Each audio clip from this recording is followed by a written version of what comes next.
Good morning and welcome back for day 2 of our public hearing on San Bruno.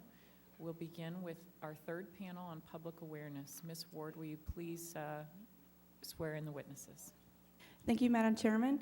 For the record, we have Chief Haig, Mr. Jim Narva, Mr. Peter Lydiac, Mr. Terry Boss, Mr. Carl Weimer, Mr. Aaron Resendez, and Ms. Anne Marie Robertson already seated. If I could have the witnesses please rise to be sworn in. Raise your right hand. Do you swear or affirm to tell the truth? Thank you.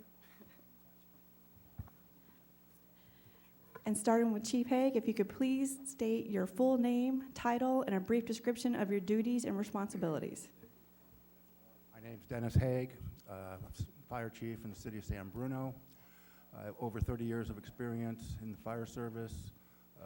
Became Fire Chief in the City of Millbrae, the city just south of San Bruno in 2000, and was, through a shared services agreement, became Chief of San Bruno in 2008. Have a Fire Chief certification from the state of California and a bachelor's degree in economics from San Francisco State. Thank you. And Mr. Narva? Yes, good morning. Jim Narva. I'm the Executive Director for the National Association of State Fire Marshals. Previous to that, I was Wyoming State Fire Marshal, have been involved in the fire service for about 25 years. Thank you. Mr. Lydiac? Hi, I'm Peter Lydiac, Pipeline Director for the American Petroleum Institute. Been with API a little over 10 years, working in refining, fuels, and pipeline-related issues, and represent our member companies on pipeline safety, operations, and environmental issues. Mr. Boss? Yes, I'm Terry Boss, Senior Vice President of Environment, Safety, and Operations at the Interstate Natural Gas Association of America, which represents the interstate natural gas transmission pipelines in the northern 48 here. And I've been with Inga for around 18 years, working in various areas. Before that, I had 19 years with the pipeline company and then 1 year with the research group on that. And Mr. Weimer? Yes, I'm Carl Weimer. I'm the Executive Director of the Pipeline Safety Trust. The trust is the only national nonprofit public interest group that focuses on pipeline safety. I'm also an elected member of the Whatcom County Council, so I'm a elected public official for the public awareness efforts. Mr. Resendez? Hello, I'm Aaron Resendez. I'm the Senior Program Manager for Public Safety at Pacific Gas and Electric Company. I've been in this position for 5 years. I've worked in a variety of capacities within communications here at PG&E for the past 9 years. I have a Bachelor's of Science in Geology from the University of Missouri. I have a Master's in Civil Environmental Engineering from Stanford University. And Ms. Robertson? I'm Anne Marie Robertson. I'm a Program Manager for PHMSA's Office of Program Development. Prior to coming to PHMSA, I worked for the state of Indiana, where I managed the gas pipeline safety program for several years. I also served as chair of the National Association of Pipeline Safety Representatives until I transitioned over to PHMSA. My work at PHMSA, I focus on damage prevention, public awareness, and working with various stakeholder groups throughout the country to advance those initiatives. Thank you. Madam Chairman, the witnesses have been sworn in and qualified, and they're ready to be questioned by Ms. Sanzo. Thank you, Ms. Ward. Ms. Sanzo, please begin the questioning of the technical panel. Chief Haig, prior to September 9th, what natural gas pipelines were you aware of within San Bruno? The fire department was only aware, we thought the gas distribution system was what serviced the city of San Bruno. We did not know that there was a transmission line through the city until after the incident. Were you aware of the 2 other transmission pipelines that run parallel to line 132? During orientation, PG&E had run, during our regular orientation, it was mentioned that there are 2 pipelines that run the Peninsula transmission pipelines that go essentially through the freeway corridors of 101 and 280. What information do you believe is critical for firefighters for responding safely to natural gas incidents? Well, on a routine basis, we work with PG&E on typical gas leak calls, electrical lines down, pole fires, transformer fires, and so forth and so on. So that we're very familiar with. In the event of a pipeline, we really don't have any direct training on pipeline training. So, What other sources of training would, excuse me, what other sources of training are there available to the fire department that include natural gas safety? as part of our rookie academy training curriculum, we do have electric and gas safety presentations. For a long time, PG&E presented those classes to us, and so that's the basis for our things. We still do scenario-based, pre-planned type of activities to address any kind of incident that we may face from a pipe or for a transmission position. You had described that PG&E had provided training. Could you please describe the training? The initial training, the orientation training, is really meant to just give you an idea of both the electrical side and the gas side. You know, they do go through transmission lines to the distribution system, you know, what to do with meters and so forth and so on. So it's really a basic course of, and the procedures to take in case of a gas leak or electrical failure, of deny entry, cordon off the area, look for any potential ignition sources and so forth, and obviously contact PG&E. What methods can organizations use to effectively provide outreach to the fire service? I'm sorry, I missed that first part. What methods do you think would be effective to provide information to the fire service? Well, there's obviously some sources, and some here at the dais here with me. You know, we do use a public pipeline awareness video DVD that we provide. We have sent two of our training officers to the PG&E class on gas emergency response, which we've provided to all our line personnel in our training division.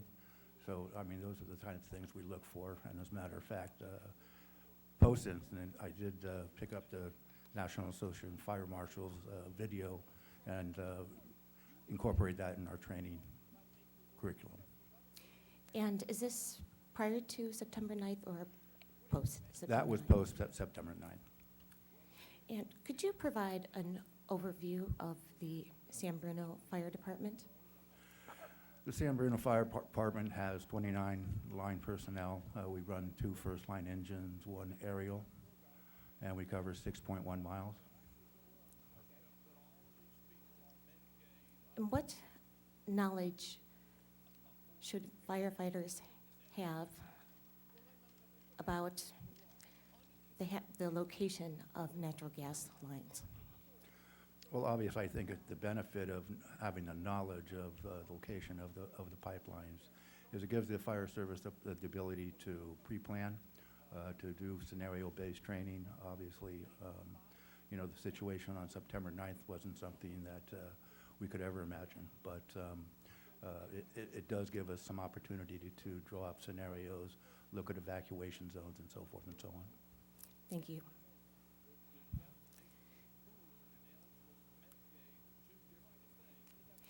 Prior to September 9th, how did the fire department communicate or coordinate with PG&E? For example, perhaps drills.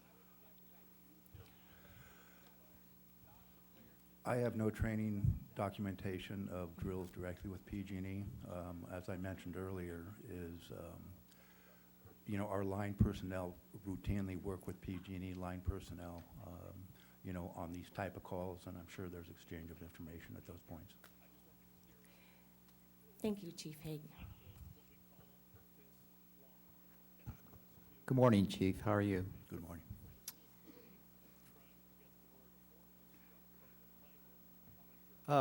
With respect to your jurisdiction, how many people in the San Bruno community do you serve? San Bruno community is about 41,000. And what's the approximate square area? I should have said that earlier, 6.1 square miles. I didn't quite hear that. Thank you. Is San Bruno primarily a residential area? Yes, it is. Yeah, there is some, obviously, commercial and light industry.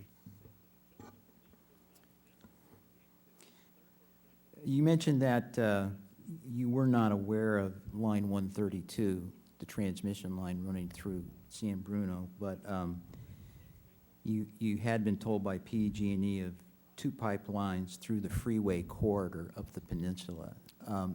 How were those pipelines, what information, specific information about those pipelines were you provided?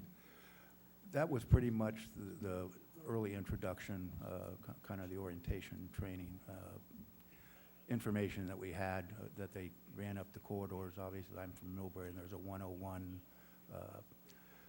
close to, in Millbrae, the 101 Millbrae Avenue junction there, that I think in the 1980s, that we had an incident where PG&E was servicing the line, and we went down as a fire unit, and there was they were doing some maintenance work, and he just happened to mention that this line went up kind of much up 101. So, if I understand you correctly, the comment was made in the context of responding to an incident as opposed to a specific focused effort to exchange information? You are correct, yes. Were these 2 pipelines described as transmission lines or otherwise identified? Just as transmission lines. Okay, and did you know what a transmission line was at the time? At the time, I was a firefighter, so I went back and looked it up, found out. We were talking about sources of information. Has your department ever consulted with the National Pipeline Mapping System? As a matter of fact, no, we have not. Would you care to expound on that, please, as to why you did not, or why it hasn't been done? Well, we don't have maps of the pipeline system in any agency on the peninsula, and so what we have tried to do is it was kind of a, whether it was a transmission line or not, was there a need to know, and until we kind of determined that there was the need to know, we didn't do that. I'm not quite sure I understand that last response. The need to know, is this something that you've determined is important since the accident, or was it Well, there's no question, yes. What about before the accident?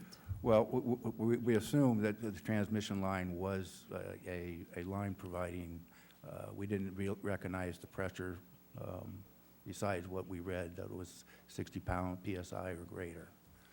But did you recognize or consider there was a need to consult the National Pipeline Mapping System prior to the accident?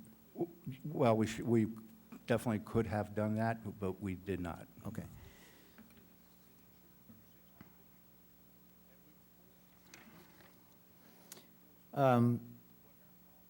I'd like to ask you if you could describe in a little bit more detail the training materials that you have received from PG&E. Would you provide a brief summary of those?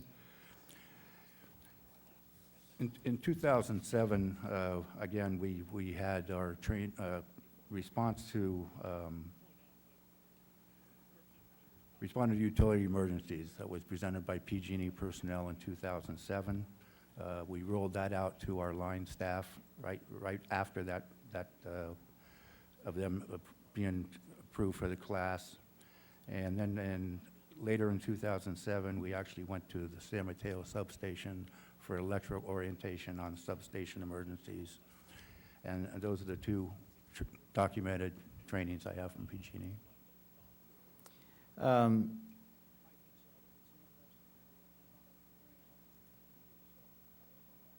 You mentioned that about the electrical side of the house, the materials you got with regard to electrical utilities. Can you describe the pipeline training materials in a little bit more detail? And what I'm specifically interested in is how specific were these training materials to the PG&E system, as opposed to being more generic materials? It is generic material. It was not specific to PG&E system per se. It dealt with, the procedures in the event, and typically distributions type emergencies. There was no direct pipeline training. Prior to the accident, what type of communications or coordination had your department had with PG&E with respect to emergency response coordination and communication? Primarily, the communication was with line personnel. There was no direct training with any of our command staff, officers, and so forth and so on. Did you or any of your senior officers have any communication with your counterparts at PG&E? No. Since the accident, have you had any communications with PG&E? Yes, we have. After the accident, PG&E contacted us and provided us with updated maps. We had discussions about an enhancing training curriculum between the fire service and PG&E. Soon after that, I was contacted by another PG&E representative regarding a GIS program that would be compatible with the Fire Service CAD dispatch center, and possibility of rolling out some enhanced training communication with PG&E. And what progress has been made on those initiatives? Right now, the last email I received was a desire to meet with myself and several other interested agencies. Okay, one last question. Were there any markings on the street, I guess it would be Glendale Drive? Glenview Drive for line 132? The markings we found on Glenview were small sticker-type plastic stickers on sidewalks. Some were there, some were missing, and some were hard to identify. Had you ever seen these types of markings before? No, I hadn't. That's all I have. I guess we'll proceed with Mr. Narva. Dana?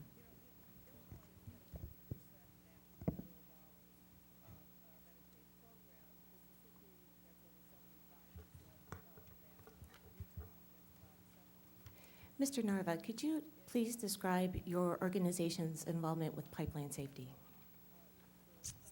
We've been involved with pipeline safety for about 7 years, going on 8.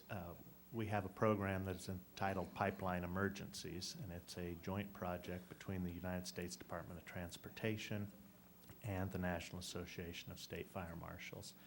It is a curriculum that is specific to transmission pipelines for the most part, both gas and liquid. And the curriculum involves or includes a textbook, training scenarios, a DVD, an instructor's guide, and so a complete package for emergency responders.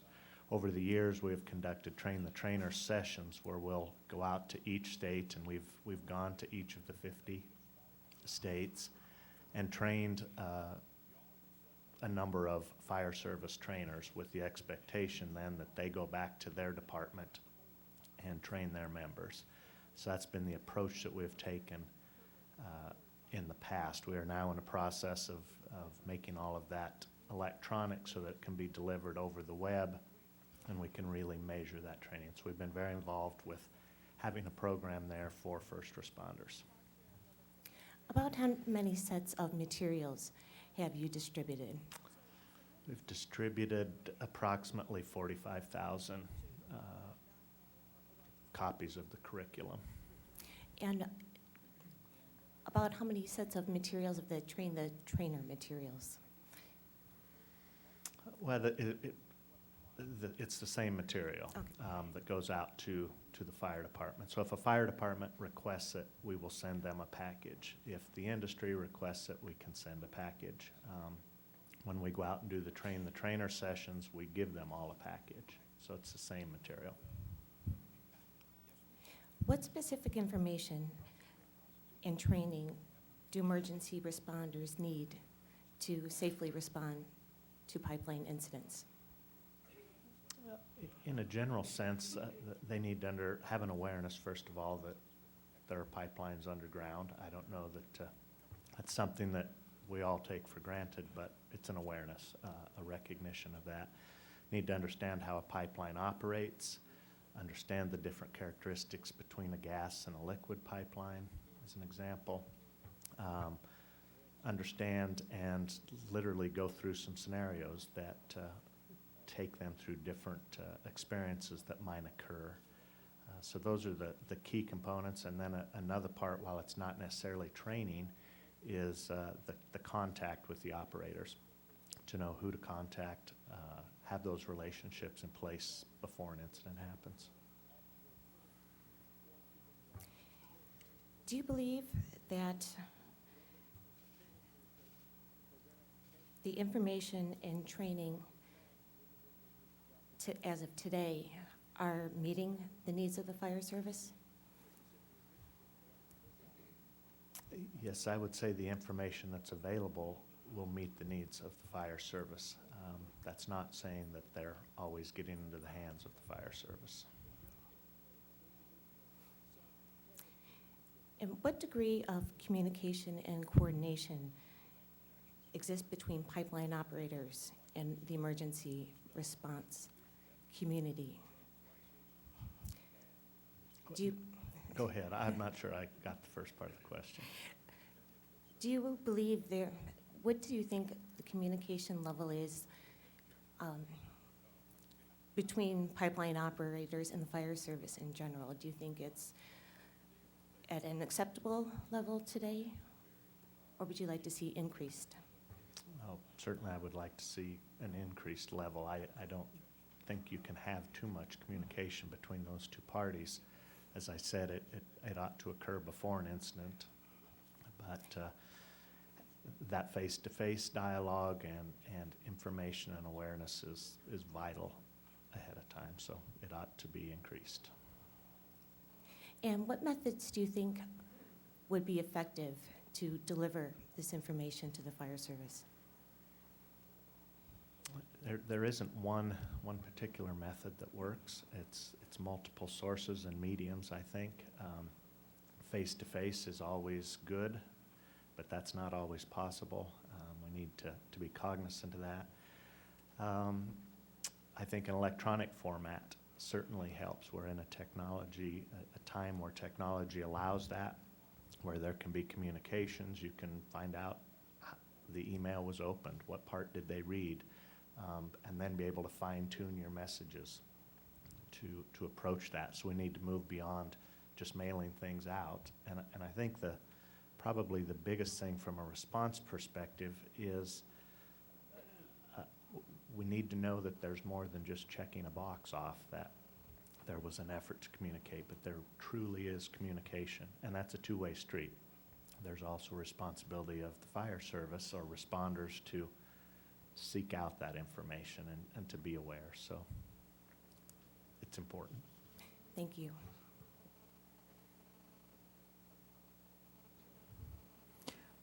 Mr. Narva, just a couple of clarifications. Your organization Could you describe the membership, what interests or organizations they represent?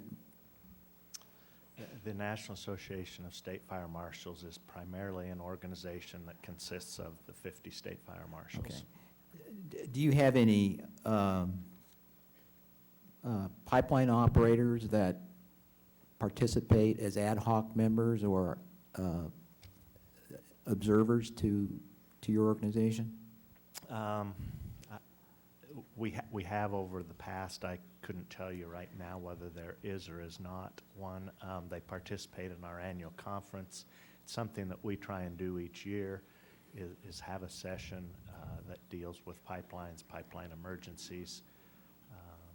So there is some communication there and participation. You mentioned the need for better face-to-face communication between the two groups. What is your organization doing to facilitate that? Currently, we aren't doing anything between our organization and individual fire departments or the fire service in general. It goes through our members. Okay, and just to tie this up, do you see any measures that you could take at this point? Certainly could, and we are developing this electronic portal that I talked about. I think the face-to-face is something that needs to come, not necessarily always from an operator's perspective, but there needs to be a kind of a neutral, credible source that goes with it and can partner with those organizations. Within the fire service, probably law enforcement, other emergency responders, there's a natural trust for organizations that they understand and know. And that's not to say a distrust for those that they don't. It's just a hesitancy maybe. And so we need to facilitate that. Okay. Is there any active program encouraging the fire departments throughout the country to reach out to pipeline operators? Not that I'm aware of through our association. Thank you. I'd like to go to Mr. Resendez from PG&E, please.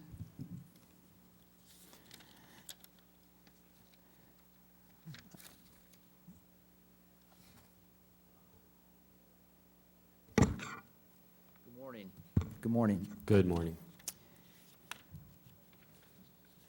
Mr. Resendez, we've heard the perspective of the firefighters as far as public awareness about pipeline systems. Now we'd like to get your perspective on this.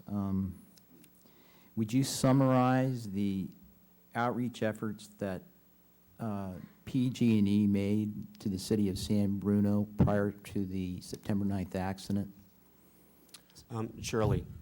We do a couple of things, and a few of those were mentioned here. One of the baseline programs that we participate in is through the Pipeline Association for Public Awareness, and that is a materials-based program which provides emergency response professionals, whether they be fire or police, and it provides them information. As was discussed, it contains various baseline emergency response information. It also contains a DVD that has various scenario-based exercises that individuals can go through at a laptop. We also conduct various liaison meetings, and those were referred to as well. These are annual meetings. The local maintenance and construction superintendent, along with our governmental relations organization, puts together a discussion, if you may, as he described, which provides both gas and electric related safety. It gives them an overview of our emergency plan, tours of the facilities, the kinds of systems and software, for example, that we use to manage emergencies. Okay, that's a good summary, thank you. With respect to the materials you give out, does it include any specific information to PG&E pipeline systems? And if so, what information is included? We do not mail like maps or other types of information relevant to our pipeline. What we do is provide information around the national pipeline system or mapping system, which allows them to have access to that kind of information, as well as a contact directory. And the national mapping system would do what for the firefighter? Well, it would allow them, there's a secure portion of that website that allows them to access GIS-based data sets that can be either used online or downloaded to their own systems. And if one did that, would they get maps showing the location of line 132 and your other transmission pipelines? For all the systems and operators that have data in that system, that's my understanding. Does PG&E have data in the national mapping system? Yes, we do. So again, if one accessed that mapping system and queried for the San Bruno area, would they come up with a map showing the location of line 132? Yes. With respect to liaison meetings, about how often are these held? These are annual events, usually held in the spring. And what is the degree of participation of emergency response agencies within your operating area? This is focused on the peninsula, that is to say the general area around San Bruno, and they'll have about anywhere from 13, 14 attendees up to 20. And that represents 13 or 14 people from how many separate jurisdictions? I don't know the exact breakdown, but it does include multiple jurisdictions.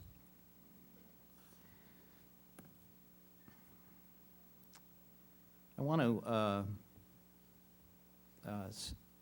discuss a little bit about the public awareness program, the program to educate the public about the pipeline facilities that may be running through their community. We understand that you do have a mailing program, and again, the frequency of the mailing program depends upon the particular location of residents and businesses, and I know that there are mailings made to municipal officials, including the fire department. Each of these have different frequencies and so forth.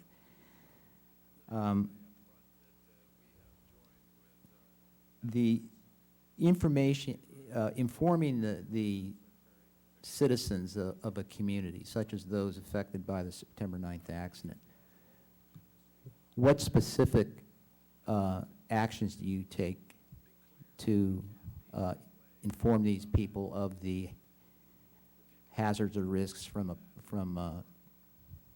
pipelines? Sure. You mentioned the communication pieces that we send out as a part of our bill to the community, and that contains information, safety-related information, not only hazard recognition, but response, and we also provide context around pipeline markers and where they can find additional information, including contacting the utility directly. We also participate in various community-based events for which we provide safety information as well. All right, let's talk about the mailing program for a minute. You mentioned material that comes with the bills. I think those are commonly referred to as bill stuffers. That is correct. What has PG&E done to assess the effectiveness of these bill stuffers? We participate in the paper survey. It's a API and Inga sponsored survey, and that's the survey that we use for assessing the effectiveness of our program as it relates to the affected public. Does this survey involve going around and knocking on doors and asking people if they know that there's a pipeline traversing their community? No. Well, who do you survey? It's a process by which the survey company employs. I believe it's a mailer-based survey and response that is used for that particular survey. And what's the response level to these mailed surveys? I'm sorry, what? What's the response rate to the mailed surveys? I think the response rate, it's kind of mathematical. It gets into kind of statistics of it all. But I believe the response rate is somewhere in the ballpark of 150 as a sample representing a scalable reference to the entire population. No. If you send out 100 surveys, what do you typically get back in the way of responses? How many people respond? Based on the way the survey is designed, I apologize, I'm not a survey expert, but the way the survey itself is designed is such that it would receive 150 or so responses, which would give you a 95% confidence. All right. Now, I understand, too, that with respect to the public awareness program, you employ a couple of contractors to conduct these mailings and surveys for you. Is that correct? That's correct. What procedures or policies do you have within PG&E to make sure that these contractors are, in fact, doing what they should be doing? And all right, if you'd answer that question first, then I have a second part to it.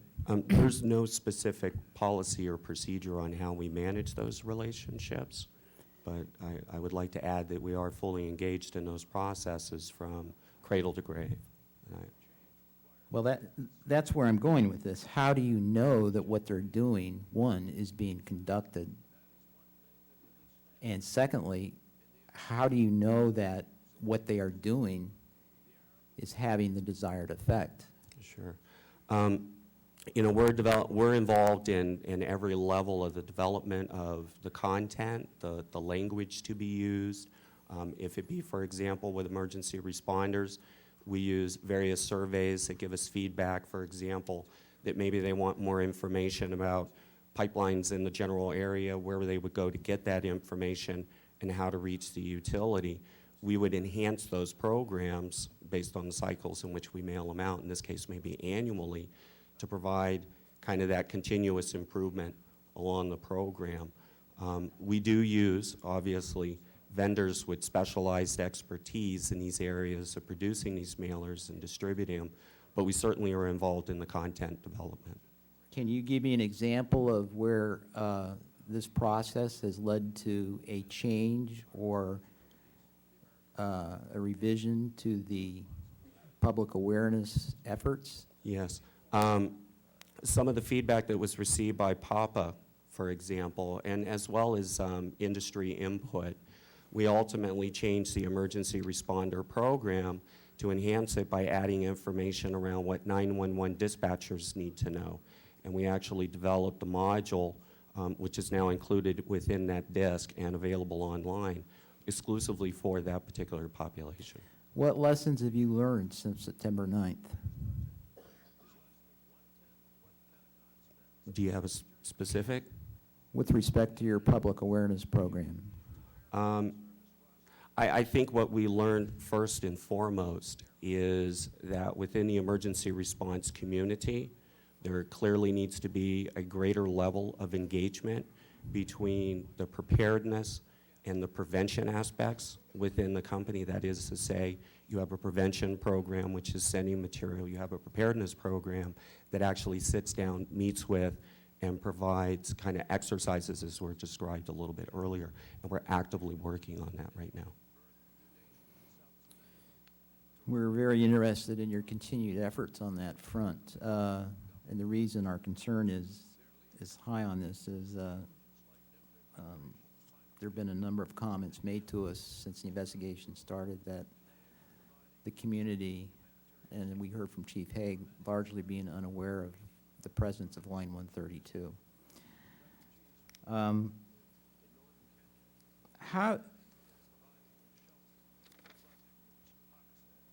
Going back to the emergency responder program, again, how do you assess the effectiveness of that program? We participate, the paper survey that's sponsored by API surveys all four of the major stakeholder audiences. We did a baseline survey in 2007 and we'll be participating in that survey once again. It's slated to be executed this spring. But we also, if I may add, as part of our Responding to Utility Emergencies classes, we actively solicit feedback during the course of the class, and we've had 700 attendees to those 22 classes, and they've provided us really solid feedback that, one, the class is meeting the need, but two, that I think that there is greater emphasis and a need to deliver through various medium information specific to pipelines. Okay. What specific outreach have you made to the city of San Bruno with respect to communicating with their emergency management officials about the pipeline facilities within their community? Well, I know at each and every contact, as the chief had talked about, some of the liaison meetings, you know, there is an overview given of the actual transmission system whereby additional information can be provided. And as he discussed as well, there have been efforts in a post-San Bruno reality to, you know, further engage that community. But the chief just said a few moments ago that prior to September 9th, he really wasn't aware of line 132. So how do you explain that? I can't.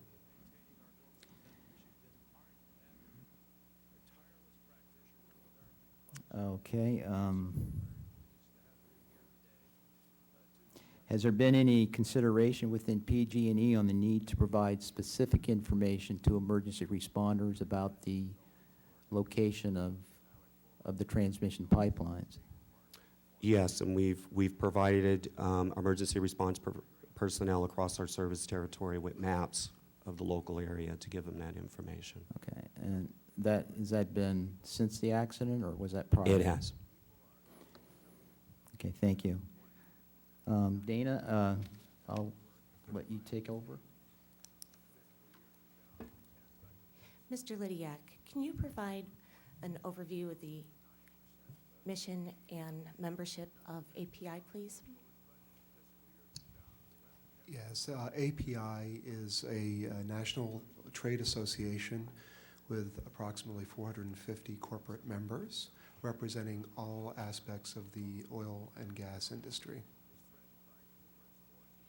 And could you please provide an overview of the pipeline public awareness requirements that are specified in API Recommended Practice 1162?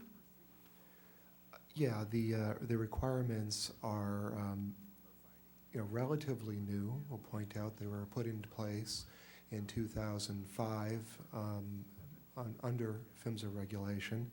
The actual RP was released in 2003 and has been industry practice since then. It gives operators a framework for developing, implementing, and evaluating their public awareness programs. And who are the stakeholders involved in the development and implementation of RP 1162?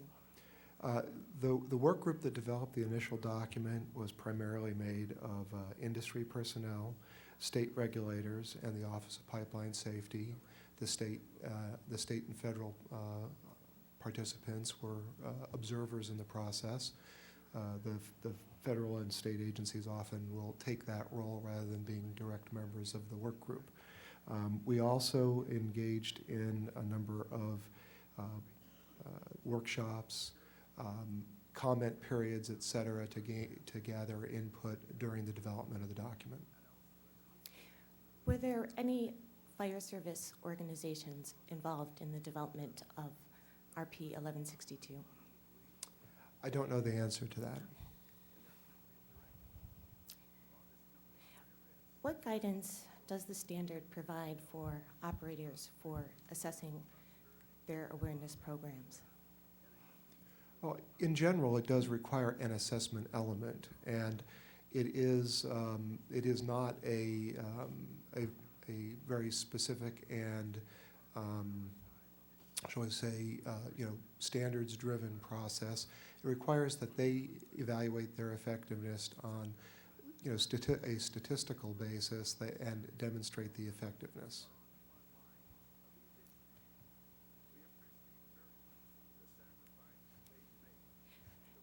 Mr. Boss, could you provide an overview of the membership and mission of Inga, please? Yes. Inga is an association of interstate natural gas transmission companies, approximately 28 members that reflect around 186,000 miles of natural gas transmission pipelines. Are the public and emergency responders awareness methods used by PG&E common to other gas pipeline operators? There is a commonality because of the pipeline safety regulations. PG&E has participated in the past in the implementation of those practices, specifically on API 1162. And ever since that has been adopted through PHMSA, we previously had an education program rather than an awareness program. So the change has been trying to measure the awareness rather than the amount of education out there. And it is a continuing program. As Peter mentioned, I think the new API 1162 was just published in December of this year. What challenges do gas pipeline operators encounter with the recommended practice and regulations for public awareness? I think one of the big challenges is that it is a two-way street, and there can be a lot of education that is put out there, but being sure that you're educating the correct people and the messages that you are giving to those groups do fit into their communication patterns, the jargon that those particular groups work with. For example, there's different messages that you may give to a public official versus a emergency official versus a homeowner, and crafting those messages and being able to catch their attention so that they do pay attention to this information and understand. Unfortunately, pipelines are buried below the ground, and a lot of folks don't have a visual indication of what's there, so it's hard to catch their attention on a lot of these things. Mr.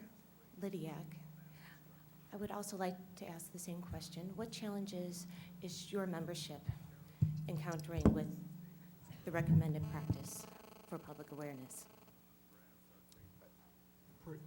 Much the same answer that Mr. Boss just gave, and that is that you have messages that are going out to literally hundreds of thousands of people, and getting their attention, getting them to listen to that, and ensuring that they're getting the message is the challenge here. Thank you. Mr. Weimer.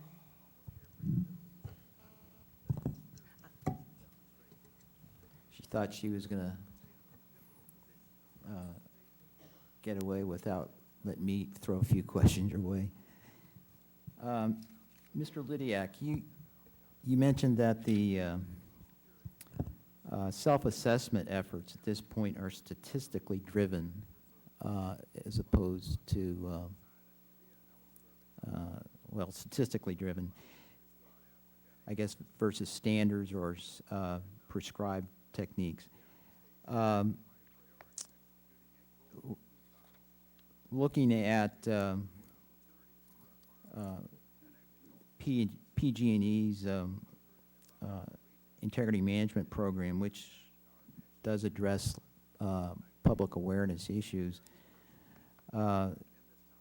their measurement seems to be on the number of mailings made, the number of contacts made.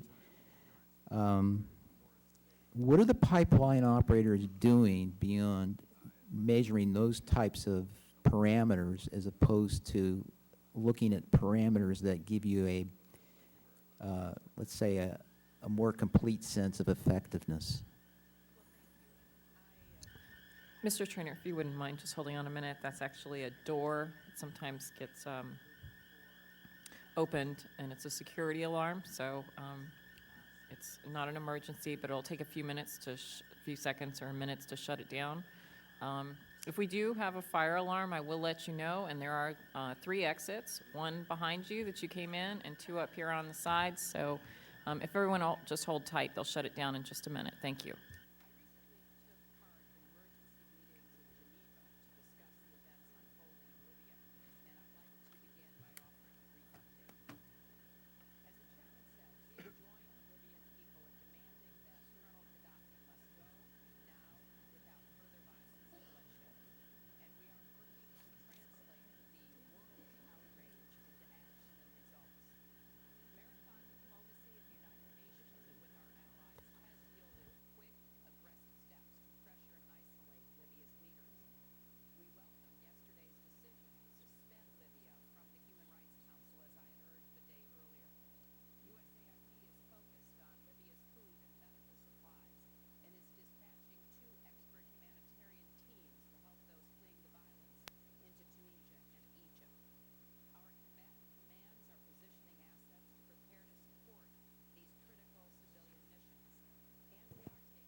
Sorry about the interruption, and Mr. Trainer, please continue on with your questioning. Yes, we were with Mr. Lydiac, and I had asked you, this was in response to your comment about the self-assessment efforts being statistically driven. And my question was, what statistics are being sought to ensure that the effectiveness of these self-assessment programs are in fact effective? For example, I had cited as an example that PG&E includes the number of stuffers, bill stuffers, for example, that they mail out, and the frequency and that type of thing. What I'm concerned about are the whether the statistics being tracked are in fact going to provide a true measure of effectiveness, and that's what I'd like to ask you to respond to. And I think it's good to make the distinction between what's required by the program. The programs do require that they mail out a certain number of pieces of information or provide that information in other means through meetings. The effectiveness requirements require that they evaluate the effectiveness of those materials. And so I'll give you an example of what our industry program does. There are many other programs that are meant to evaluate effectiveness that are offered to operators, but I can tell you what ours looks at. The kinds of questions that we're looking at are, pipeline awareness in the community, the level of being informed about pipelines in the community, recall of receipt of the information about pipelines, questions about what are the most effective methods for the recipients. And so those types of questions are being polled, and the process, as was alluded to before, is we set a confidence limit for what we'd like to see for responses that will give us surety about the answers, and we simply continue to poll until we reach the right sampling limit to get that level of confidence. Okay, thank you. I would address this question to both Mr. Boss and Mr. Lydiac, or to Mr. Boss. In representing an association of gas transmission operators and gas pipeline operators, one thing I've noticed from the PG&E Public Awareness Program is that there doesn't seem to be a distinction between the hazards and risks of a distribution system versus the hazards and risks from a transmission pipeline. Do you think that that distinction needs to be made, and how would you go about doing that? I think that's a very important point, Bob. The companies that are our members are usually integrated companies that just operate natural gas transmission pipelines. When you're in a situation and you have a corporate environment where you are providing natural gas transmission, distribution, and possibly electrical service, there may be some paradigms in the folks on what they think a pipeline is. And even though you may consider that there may be more problems in the distribution system, so the messages need to get out of the distribution system, there's still a message on the transmission system. And you may have some folks arbitrarily thinking that you're talking about a distribution line going to a house, and they get a different paradigm in their mind. So it's how do you distinguish that sort of thing? I think PAPA was trying to accomplish that in some of their material to distinguish that, but honestly, distribution and transmission is a jargon term that we use within the industry, and it is not well known outside of this industry. So it's removing those jargon terms and trying to communicate that there is something different between the lines. Okay, I'd like also to direct this question to Mr. Boss. And we mentioned challenges facing the pipeline operators in this with respect to public education or public awareness programs. You mentioned it's a two-way street, the need to educate the correct people and in a manner that fits their particular communication pattern. What's being done through your organization and other industry organizations to address that need, that challenge? I think what we've tried to do is have a cooperative environment. We have progressed from, say, the late 90s, where we worked together with PHMSA on the National Pipeline Mapping System, making that available. We went to the Common Ground Alliance because a key group to talk to was the excavators out there. A realization that public officials, besides the emergency officials, maybe were not getting the information. API 1162 addressed some of those kinds of techniques. And then a realization that, like I said, some of the jargon or how we are describing it or how we talk to people in this busy environment where people tend not to maybe read mail and understanding, are we really getting the message? So PIPA was the latest effort that we involved with, Pipeline Informed Planning Alliance. That was just published in December to talk to other people in the stakeholder game. So it's constant improvement, as Peter mentioned. We do have the new API 1162, so as we find things, we're constantly trying to improve that, and PHMSA adjusts their regulations as they move forward, too. Thank you. I'll give it back to Ms. Sanzo.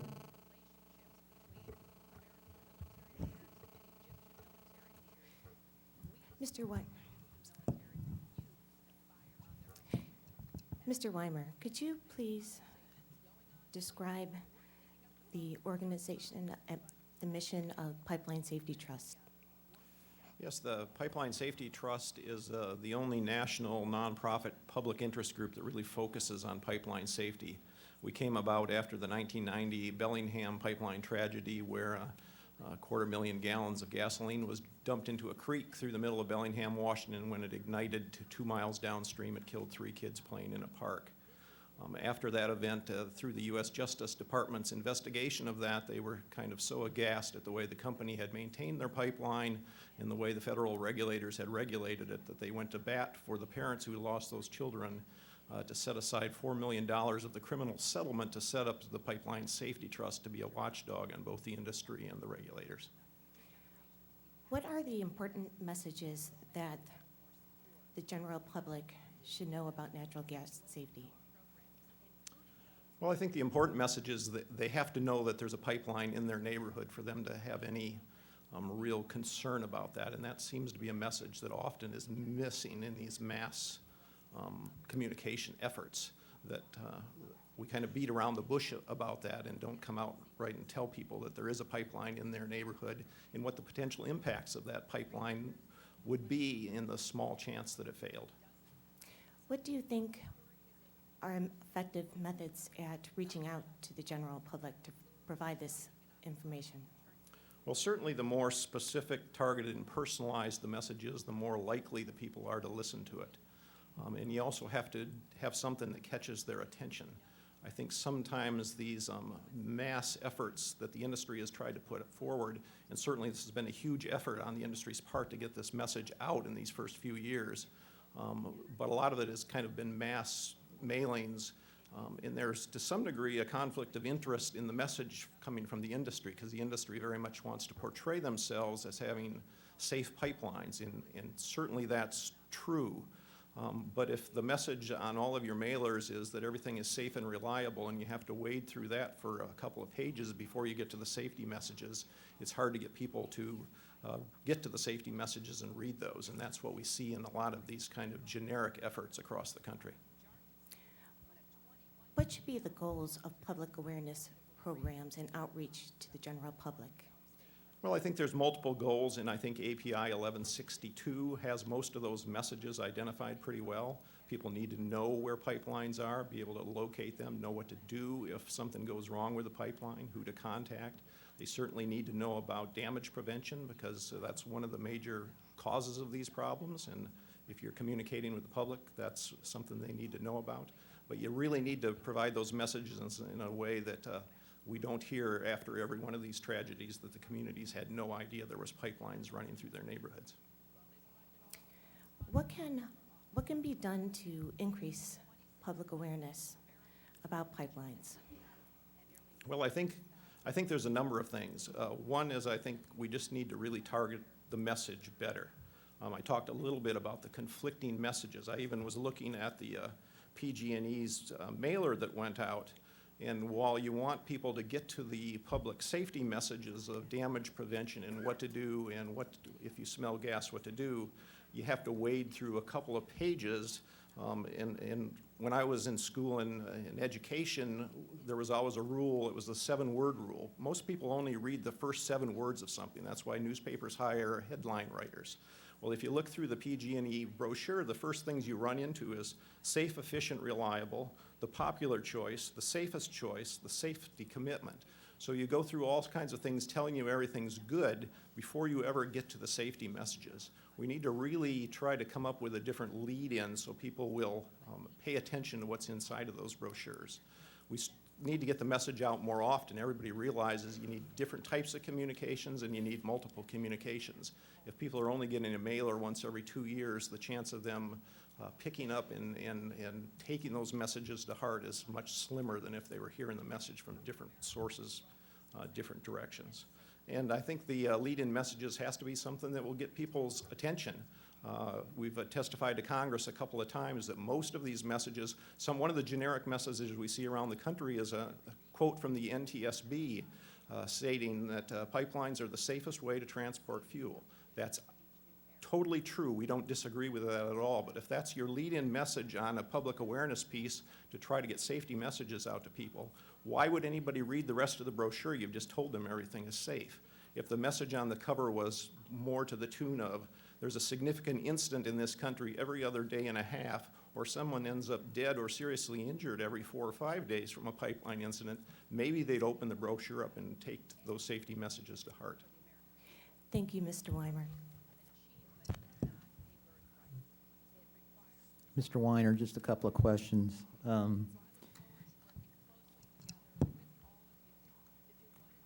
Your message about better targeting of the message to the citizens, could you describe the perhaps research and information that you've collected, your agency has collected to support that particular idea? Well, we haven't done a lot of research. We did just do a project this past year as part of the Pipelines and Informed Planning Alliance, where we're trying to look at ways to get local public officials to use their permitting and zoning regulations to protect people that are, new development near pipelines. So we did a project trying to figure out how do you get a local elected official or a mayor or a city council or the planning officials to start looking at those types of messages. And what we found out is you really need to drill down and look at the message and find out what the incentives are for them to pay attention, what the barriers are for them paying attention. And as we did that, we learned that who the messenger is very important, and that's one of the things we don't see in these mass marketing efforts by the industry, really drilling in to find out who the messenger ought to be, what the message ought to be, what the barriers and incentives are for people to pay attention. Thank you. Is there a written report that your agency has produced summarizing this information? Yes, there is. We have it on our website. I can't remember the address, but I'd be glad to get All right, that. we would like to obtain a copy of that, if you could, please. Glad to do that. I think now we're ready to move to Ms. Robertson from PHMSA. Good morning. Good morning. Good morning. You've heard the testimony from your fellow panelists, and we wanted to address PHMSA last because your agency is involved in all of these matters. And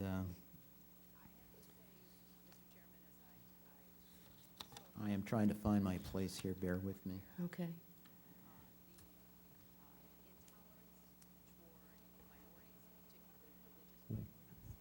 we know that PHMSA was deeply involved in the development of 1162 and worked with the participants of that effort to develop the recommended standard that's now in place. One of the problems that seems to be arising in different pipeline accidents we've seen recently is people didn't know they had a pipeline within their community. And there's been some discussion of the National Pipeline Mapping System. How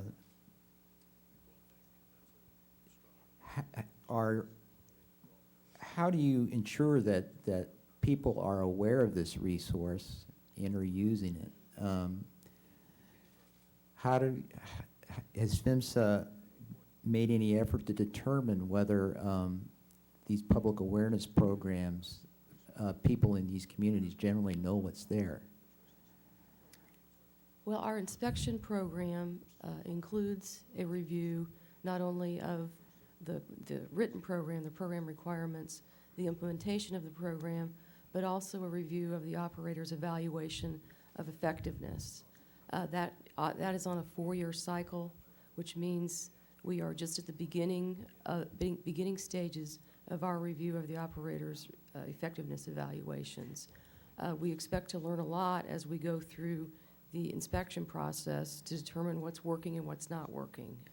Have you developed a list of criteria that you would use when you go in and look at an operator's program?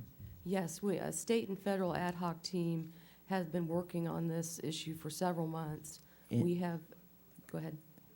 I was just going to say, are these criteria in a written format? Yes, we have an Yeah. inspection form, inspection guidance. We are developing frequently asked questions, and we're developing inspector training. All of that is underway right now. The ad hoc team is meeting this week Okay, and to go over lessons learned. we would be interested in receiving that guidance and those checkoff lists, please. Certainly.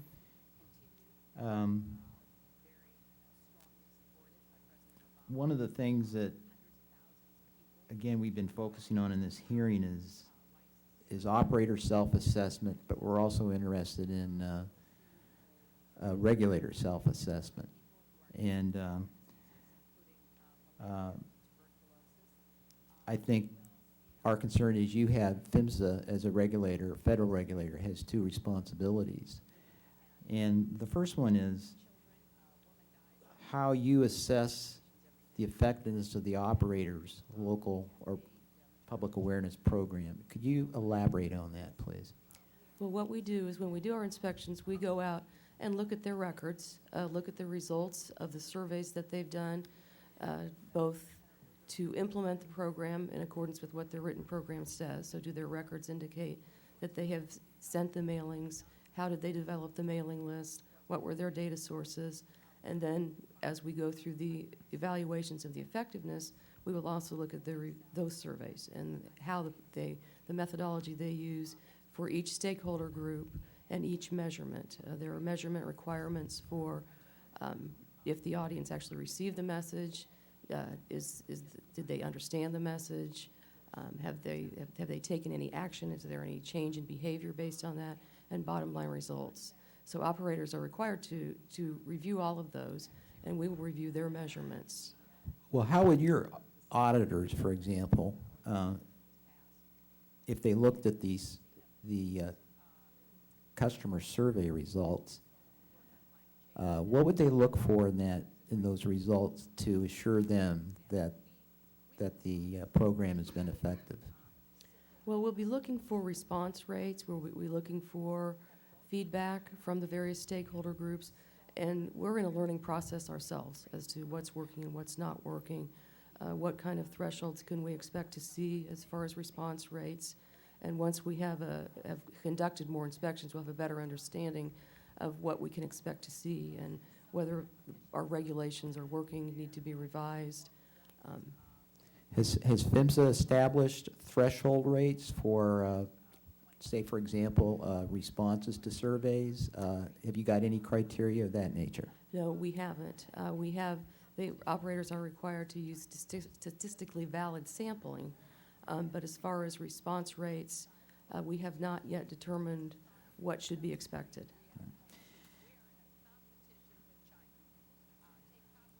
Would you describe the Community Assistance and Technical Services Program?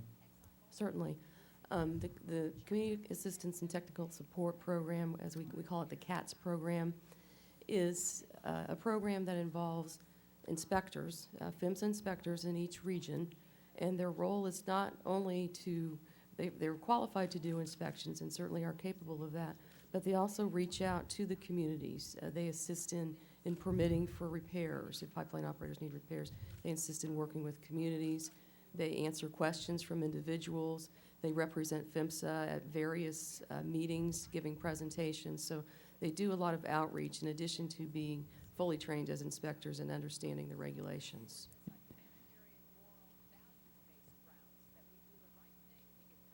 I'm not quite clear. So is the CATS program a training program for your inspectors, or is it an outreach activity directly to operators and communities? It's more the latter, more of the latter. Okay. It's, With respect to that outreach activity, about what percentage of the time is devoted to the operators versus the community? within the CATS program? Yes. I don't believe I can answer that. It varies from region to region, depending on the issues in that region and the activities that are going on as far as construction work, other efforts that they may need to devote their attention to. Has there been any outreach activity through the CATS program to the city of San Bruno or the Bay Area as a whole? I am unaware of any, but I can find out and let you know. You just don't know, or? I don't know. Okay. We would appreciate getting information about the CATS program activity that has been done nationwide. I would ask if you could provide that to us. Certainly.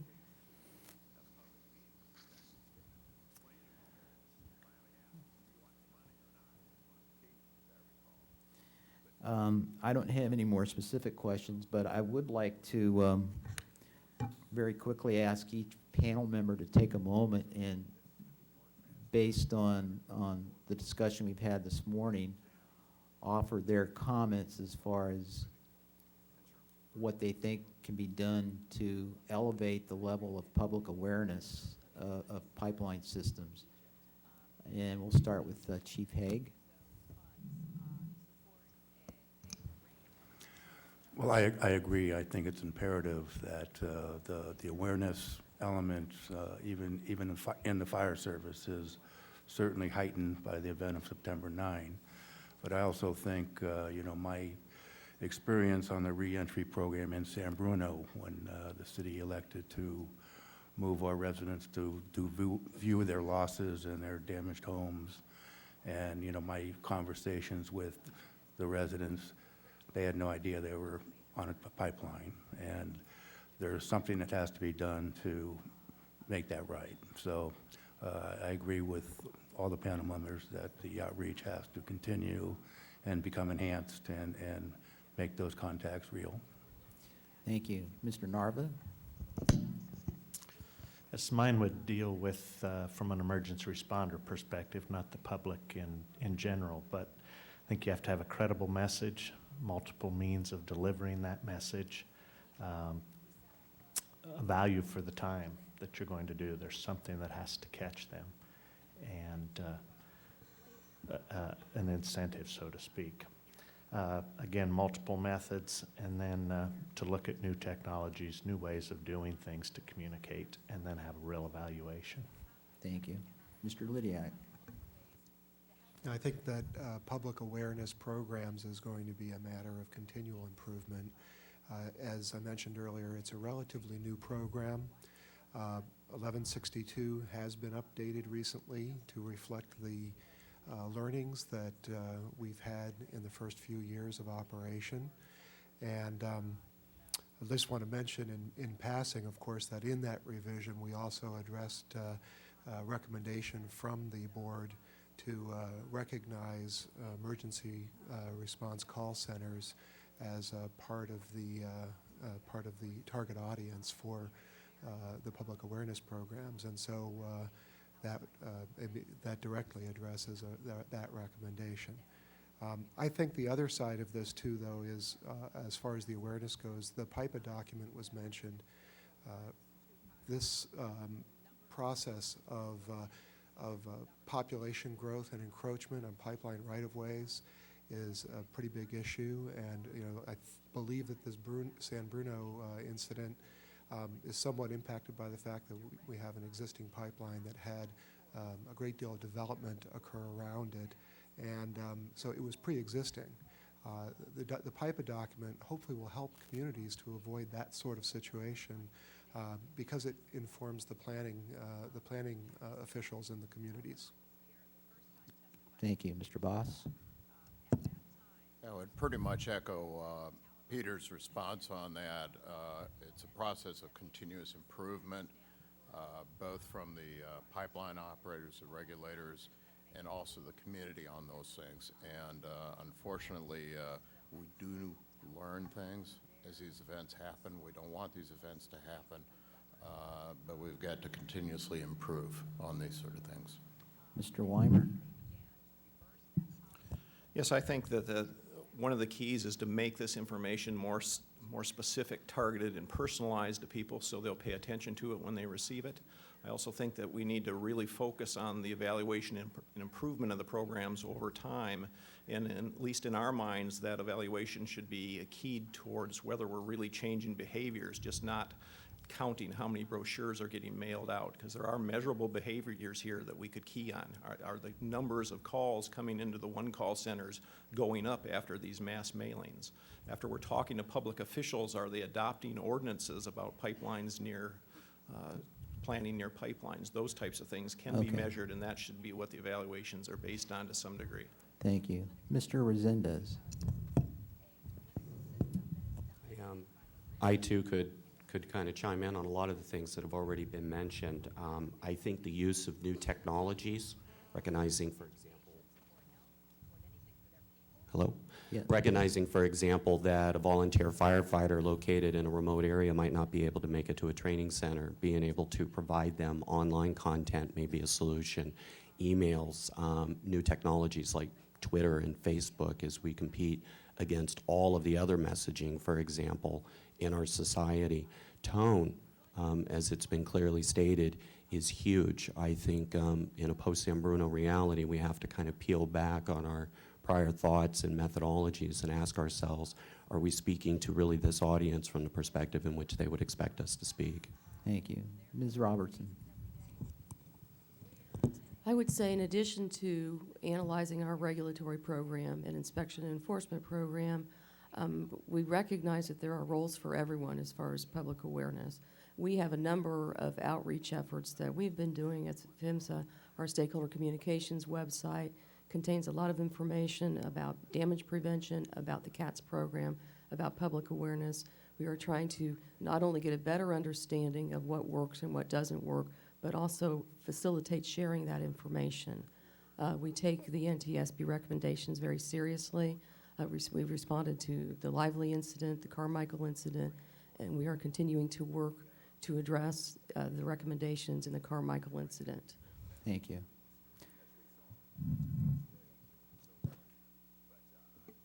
Madam Chairman, the technical panel has concluded its questions. Thank you very much to the technical panel and also to the witnesses. We're going to take a short break, and then we'll come back, and the parties and the Board of Inquiry will ask questions. We will adjourn and resume at 10:40.